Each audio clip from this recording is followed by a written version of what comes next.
வெளிநாடு, வெளிமாநிலம் போன்ற இடங்கள்ல இருக்கக்கூடிய குழந்தைகள் திரும்பி வர்றதுக்கு சம்மதம் தெரிவிக்கக்கூடிய அமைப்பு.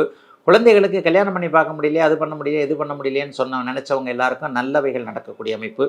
கடன் தொல்லைகள்ல கடுமையான பிரச்சனைகள அனுபவிச்சவங்க. 6ஆம் இடத்துல இந்த மாதம் முழுவதும் செவ்வாய் இருக்கிறார். இது ஒரு பெரிய நல்ல யோக அமைப்பு. பெரும்பகுதி நாட்கள் 6ஆம் இடத்துல இருக்கிறார். அதுக்கப்புறம் தான் அவர் 7ஆம் இடத்திற்கு மாத கடைசியில தான் மாறுறார்.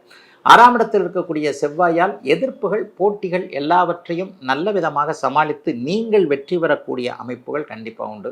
வியாபார பெருமக்கள், தொழில் முனைவோர்கள் எல்லாருக்குமே இதுவரை கிடைக்காத அனுமதிகள் கிடைக்கும்.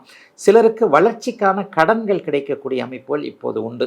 ஒரு வியாபாரத்தை விருத்தி பண்ணுறதுக்கு, ஒரு கடை ஆரம்பிக்கிறதுக்கு, ஒரு கிளை ஆரம்பிக்கிறதுக்கு, ஒரு டீலர்ஷிப் எடுக்கிறதுக்கு, அல்லது ஒரு மேனுஃபேக்சரிங் பண்ணலான்னு நினைக்கிறேன், ஒரு ₹1,00,000 போடலான்னு நினைக்கிறேன், ₹2,00,000 போடலான்னு நினைக்கிறேன், அண்ணனை கேட்கலாம், தம்பியை கேட்கலாம், அக்காவை கேட்கலாம், தங்கச்சியை கேட்கலாம்னு நினச்சிக்கிட்டு இருக்கிறவங்க எல்லாருக்குமே உங்களுடைய சொந்த முயற்சினாலேயே நல்லவைகள் நடக்கக்கூடிய அமைப்புகள் கண்டிப்பாக இப்போது அத்தனை சிம்மராசிக்காரர்களுக்கும் இருக்குதுங்க.